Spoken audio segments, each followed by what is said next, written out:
நல்ல பேர நீ எடுத்தா அப்பனுக்கு சந்தோஷம், 4 காசை நீ கொடுத்தா அண்ணனுக்கும் சந்தோஷம், போற வழி போக விட்டா புள்ளைக்கெல்லாம் சந்தோஷம், வாரதெல்லாம் வாரி தந்தா ஊருக்கெல்லாம் சந்தோஷம்.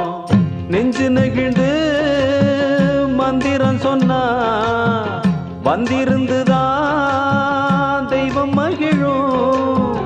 ஒன்ன கொடுத்து ஒண்ணு வாங்குனா அன்பு என்னடா பண்பு என்னடா, தந்தாலும் தராம போனாலும் தாங்கும் அவ கோவில் தாண்டா. அம்மா அண்ணா சும்மா இல்லடா.